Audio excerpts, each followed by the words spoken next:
नमस्कार, मैं हूं साक्षी मंगाई। उत्तराखंड का बहुचर्चित अंकिता भंडारी हत्याकांड मामला राज्य सरकार को सवाल जवाब के कटघरे में ले आया है। देखिए ना, एक और कोटद्वार कोर्ट में हुई जेसीबी ऑपरेटर की गवाही के बाद सरकार इस सवाल से घिर गई है कि आखिर सरकार की नाक के नीचे मुख्य आरोपी के रिजॉर्ट को प्रशासन की इजाजत से कैसे टूटने दिया गया। तो दूसरी तरफ सरकार सुप्रीम कोर्ट में इस सवाल का जवाब दे रही है कि अंकिता भंडारी केस की जाँच सीबीआई से करवाने की जरूरत क्यों नहीं है।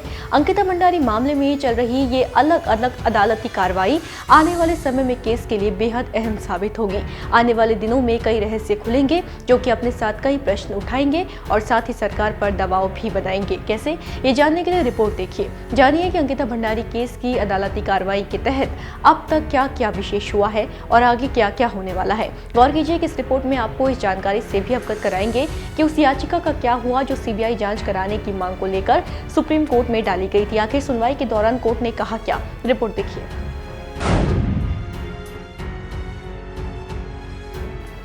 आपकी जानकारी के लिए बता दें कि अंकिता हत्याकांड मामले में विशेष जांच दल यानी कि एसआईटी की ओर से 97 गवाह बनाए गए हैं। इस मुकदमे में अब तक 30 से ज्यादा लोगों की गवाही कराई जा चुकी है। अपर जिला एवं सत्र न्यायाधीश रीना नेगी की अदालत में गवाही के दौरान सबसे हैरतअंगेज बयान दिया जेसीबी ऑपरेटर ने। जेसीबी ऑपरेटर की माने तो अंकिता की हत्या का मामला उछलने के बाद वनंतरा रिजॉर्ट में बुलडोजर किसी और के नहीं बल्कि तत्कालीन उप जिलाधिकारी और मौजूदा यमकेश्वर विधायक रेणु बिष्ट के निर्देश पर चलाया गया था। जेसीबी ऑपरेटर ने तो बयान में ये तक कहा है कि रिजॉर्ट को एक नहीं बल्कि 2 बार तुड़वाया गया था। पहले तत्कालीन एसडीएम और पुलिसकर्मियों की देखरेख में रिजॉर्ट की बाहरी दीवार तुड़वाई गई। उसके बाद देर रात 1 बजे विधायक ने जेसीबी को दोबारा बुलवाकर शटर और जंगला तोड़ने को कहा। जेसीबी ऑपरेटर के इस बयान के बाद कई सवाल खड़े हो गए। खुद सरकार मामले में घिर गई। आपको याद होगा कि जेसीबी की जिस कार्रवाई पर आज इतना हंगामा मचा हुआ है, इस एक्शन को तब मुख्यमंत्री के निर्देश से जोड़ा गया था। कई समाचार पत्रों ने सरकार की पीठ थपथपाते हुए ये दावा किया था कि आरोपी के रिजॉर्ट में बुलडोजर सीएम के निर्देश पर चला है। कांग्रेस द्वारा तो ये भी दावा किया जाता रहा कि इस कार्रवाई की जानकारी खुद सीएम द्वारा पोस्ट के जरिए दी गई थी, जिसे तत्कालीन डीजीपी ने भी शेयर किया था। विपक्ष की माने तो असल आरोपी को बचाने के लिए साक्ष्यों के साथ छेड़छाड़ के इरादे से ये कार्रवाई की गई। कोर्ट में हुई जेसीबी ऑपरेटर की गवाही के बाद तो प्रदेश की सियासत का पारा पहले से भी ज्यादा चढ़ गया और सरकार सीधा सवालों की परिधि में आ गई। खास बात यह है कि विपक्ष के तीखे सवालों के बीच राज्य सरकार सिर्फ अंकिता के माता पिता और जनता की शिकायतों से ही नहीं बल्कि सुप्रीम कोर्ट में डाली गई सीबीआई जांच की मांग वाली याचिका से संबंधित दलीलों से भी निपट रही है।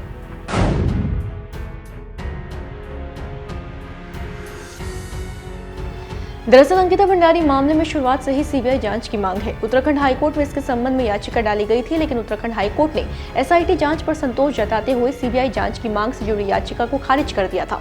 इसके बाद सुप्रीम कोर्ट का दरवाजा खटखटाया गया था। सुप्रीम कोर्ट में मामले की जब सुनवाई चली तो याचिकाकर्ताओं के वकील ने जांच के तरीके को लेकर कई सवाल खड़े किए और दावा किया कि राज्य पुलिस द्वारा की गई जांच में कई खामियां हैं।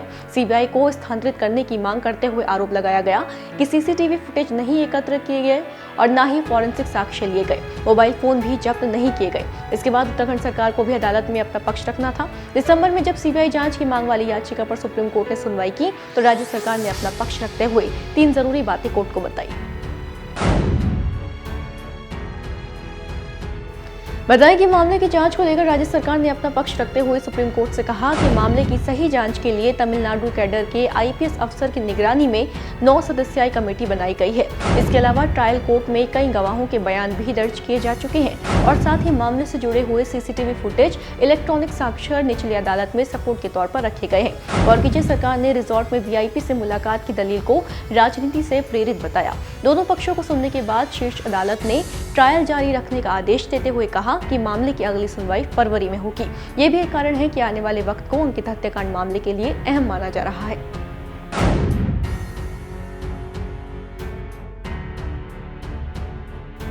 कोटद्वार कोर्ट में जिस तरह एक के बाद एक गवाही दिलाई जा रही है और जिस तरह जेसीबी ऑपरेटर ने मामले में हैरतअंगेज बयान दिया, उसके बाद बाकी की गवाही पर भी प्रदेश की निगाह टिक गई है। साथ ही इस सवाल का इंतजार भी प्रदेश को रहेगा कि सुप्रीम कोर्ट सीबीआई जांच वाली याचिका पर वक्त आने पर क्या फैसला सुनाएगी। क्या सुप्रीम कोर्ट हाईकोर्ट की तरह ही एसआईटी जांच को संतोषजनक मानेगा या फिर उच्चतम न्यायालय का फैसला भिन्न होगा। सवाल कई हैं जिसका जवाब लेकर फिर हाजिर होंगे। बने रहें देवभूमि इंसाइडर के साथ। डाउनलोड करें देवभूमि इंसाइडर।